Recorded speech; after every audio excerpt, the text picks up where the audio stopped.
Hey everyone, we're doing an inspection down at Crawlspace today, an older house in Atlanta, and saw something here I wanted to show you.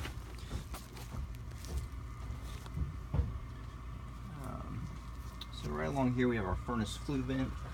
It's coming and it meets up to where the chimney goes up. There's two flues on this chimney, one for the fireplace and one for the gas appliances. This is pretty scary though. Get right up here, this is supposed to be meeting the chimney. We got this big old hole right here, as you can see. I can get the light right.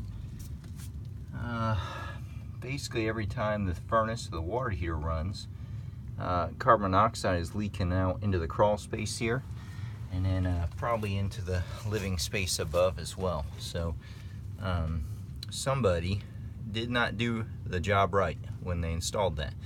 And certainly something we'll write up as a safety concern.